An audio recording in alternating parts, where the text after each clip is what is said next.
Hi, I'm Rev Myron. I'm a minister through Pathways of Light, and I've been a Course in Miracles student for 40 years. I'm going through the lessons this year, asking Jesus to clarify for me, and then I write from that clarity, and that's what I'm sharing with you today. So let's get started. Looking at lesson 304. Let not my world obscure the sight of Christ. I can obscure my holy sight if I intrude my world upon it. Nor can I behold the holy sights Christ looks upon unless it is his vision that I use. Perception is a mirror, not a fact. And what I look on is my state of mind reflected outward. I would bless the world by looking on it through the eyes of Christ, and I will look upon the certain signs that all my sins have been forgiven me. You lead me from the darkness to the light, from sin to holiness. Let me forgive and thus receive salvation for the world. It is your gift, my Father, given me to offer to your Holy Son, that he may find again the memory of you and of your Son as you created him. Where will I place my awareness? With every thought, I decide where I want to place my awareness. Will I be aware of the illusory world of time, or will I be aware of the real world? It's up to me which I choose, but I cannot be aware both at the same time. Here's what it feels like to me. When my thoughts are focused on the truth, for instance, when I'm thinking about today's lesson, I'm at peace. When discussing a course I'm taking with a mind healing partner, I'm happy. Actually, unless I'm thinking about something worrisome, I am happy and peaceful. I see that it is not really what I'm doing that makes a difference. Instead, it is what I'm thinking. I can be washing the dishes or watching a show on TV and still be in that happy, peaceful state. On the other hand, if I fret about someone suffering, this focuses me on the world of time. In that case, I lose my peace regardless of the activity. What I have discovered is that this shift in focus doesn't just happen. In order for me to go from simply being in the present moment to worrying, I must make that decision. Once I realized that this was true, I was able to train myself to notice when it was happening and to make a different decision. I was greatly helped in this change when I read the rules for decision. So here are a couple of tips that I learned from that section of the course. In chapter 30, Jesus tells us about decisions. Decisions are continuous. You do not always know when you're making them, but with a little practice of the ones you recognize, a set begins to form which sees you through the rest. Notice it says that decisions are continuous, not frequent, but continuous. Another helpful pointer from this section of the course is that we never make decisions alone. It says this: you will not make decisions by yourself, whatever you decide, for they are made with idols or with God, and you ask help of Antichrist or Christ, and which you choose will join with you and tell you what to do. We make our decisions with the Holy Spirit or the ego. Another way to say this is we make the decision with our right mind or our wrong mind. This is the range from which we choose. So what I have done is first become attentive to my feelings. This is so that I know where I'm placing my awareness. Am I happy and peaceful, or am I experiencing some other less joyful feeling? If I'm not happy, it must be that I've turned to the ego for help in deciding what I want to believe. Maybe it is that I focus my attention on a possible unpleasant future outcome. I know I didn't make this decision in union with the Holy Spirit. Thus, I know that I must have made the decision with the ego as my guide, as it must be one or the other. Fortunately, I can easily change my mind and choose the Holy Spirit as my advisor. With constant practice, making decisions with the Holy Spirit rather than the ego, I have achieved a new level of peace. What's more, this peace is far more consistent for me now. This is how I've learned not to obscure my holy sight by letting the sight of the world intrude upon it. And when I make that mistake, I have learned to forgive this error and do so quickly. In this way, I allow the Holy Spirit to lead me from the darkness to the light, from sin to holiness. So here's what this journey looks like. When I perceive a world through the ego mind, I have made a choice to do so, and I've done so because I want to. I want to obscure reality. Perhaps reality is frightening because it's so unknowable from where I am now. What I have become accustomed to is not great, but at least I know what to expect, and I have systems for dealing with the unexpected or the unwanted. They don't always work, but they give me a sense of control, even if no actual control. I think of it like this. I'm living in a world that gets scarier by the minute, and my life has been difficult but bearable. Something comes along that suggests a completely different scenario that promises to be more than I could hope for. It's so different, and I'm asked to take on faith that it's going to be better. Part of me wants to get on that train, but another part feels like the person in the scary movie creeping into a dark cellar to investigate a strange sound.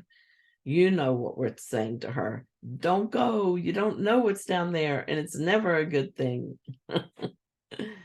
That's a conflicted mind and the reason I waver in my decision.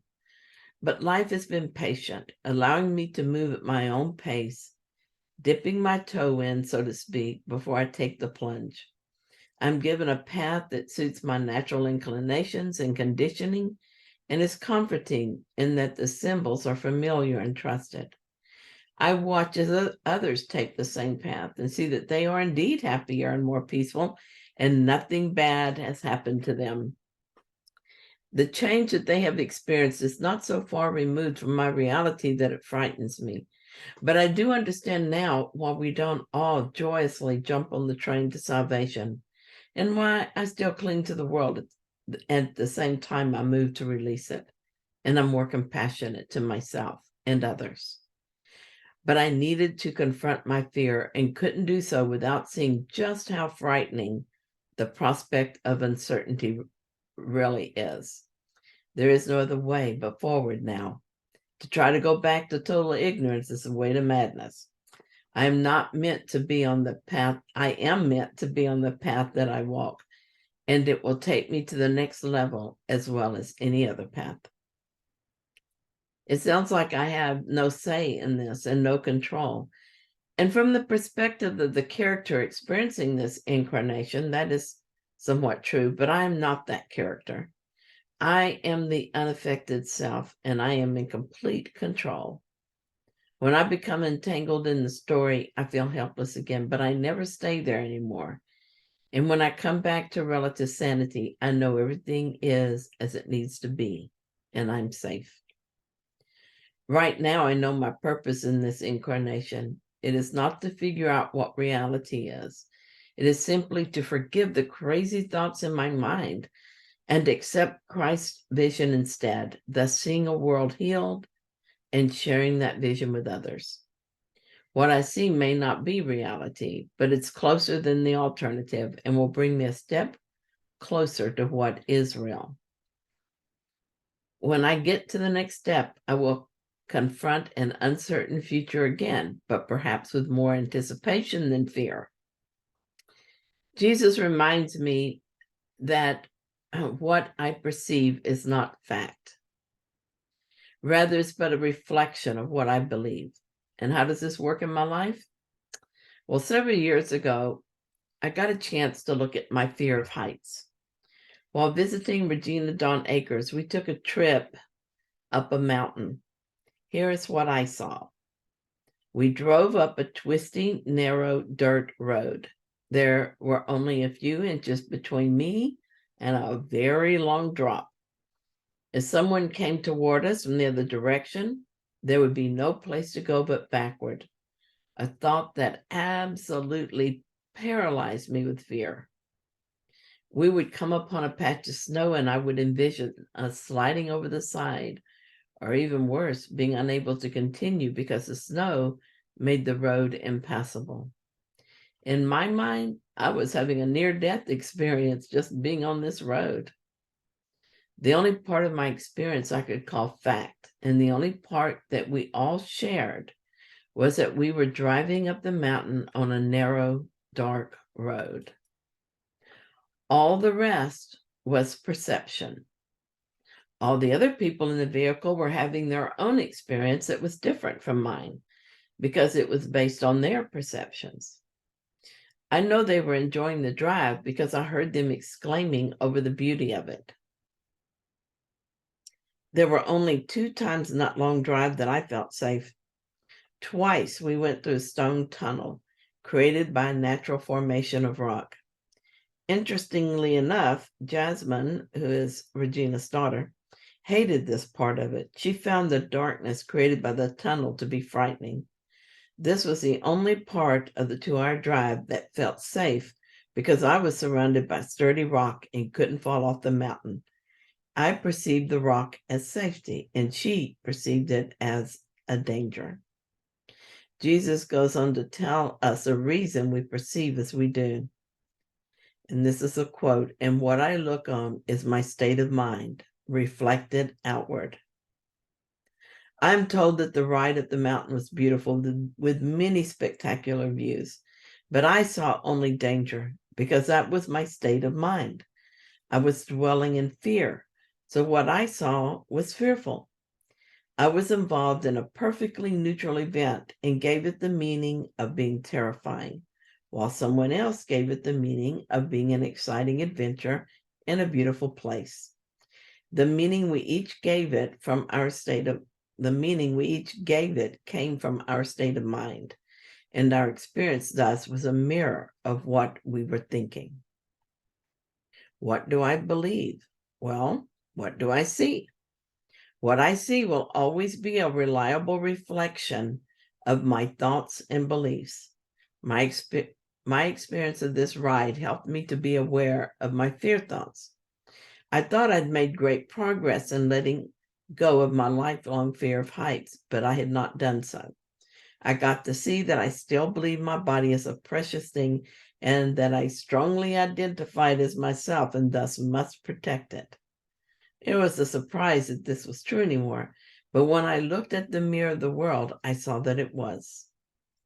Jesus says, I would bless the world by looking on it through the eyes of Christ.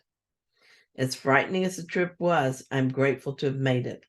I see the value in knowing what I truly believe as opposed to saying what I think I should believe. I cannot experience healing from what I think is already healed or from what I am unaware of. The entire time we were driving up the mountain, I was using the same part of my mind to work with the Holy Spirit. I asked him to help me see this differently. I knew there was another way to experience this event, and I knew that I could look at it through the eyes of Christ if I could bring myself to let go of the fear. But I could also hear the voice of fear telling me that I was insane to look away from it. Fear said that I needed to give all my attention to it. I was given a brief insight into how the fear was claiming to protect me. I thought for a moment of giving up the fear and that I could then drive up the mountain again and enjoy it. Fear thoughts of doing this again overwhelmed me, and I realized this was fear's argument against seeing differently. If I were to give up the fear, I would put myself in danger again. It is a crazy circular reasoning, but typical ego thinking. I was happy that I was able to remember my purpose as I made that trip up the mountain, but I was also disappointed that I was unable to let go of the fear and see through the eyes of Christ. In typical ego fashion, the voice said to hold on to your fear. It's all that protects you. Then it said, you should not let your fear go. You could not let your fear go, you sinner. So I felt guilty as well as disappointed. But in this lesson, Jesus assures us that we are forgiven. And I look upon the certain signs that all my sins have been forgiven me, as he says in the lesson. I felt guilty for my seeming failure, but I also realized almost immediately that this was just more fear talk. It was not the truth. It seems I'm still afraid of heights, but I also see the certain sign that this is not a sin. I see that throughout the entire experience, I remembered to ask for vision. Throughout the whole experience, I knew that what I saw was not the truth, even though I was reacting as if it were. My sin was my error in thinking that made the fearful world of my experience. At one time, I would have accepted my fear as based on truth and inevitable. There would have been no recourse and no way out. But as I listened to the voice for God, I was able to remember that correction was possible, even if I did not fully accept the correction at that time. My decision to experience my fear with the Holy Spirit was a certain sign that I was forgiven. That is, my error was undone, and the correction waits for my acceptance. Every thought of discouragement is met with a certainty that all I need to do is continue as I have been, being willing to see clearly even when I'm confused. And as I continue this work, I will see more and more certain signs that my sins are forgiven, or put another way, that my mistaken thoughts are undone. Thank you so much for joining me in this lesson. If you found it helpful, then please like it. And if you haven't yet, please subscribe. And I'll be back tomorrow with another lesson.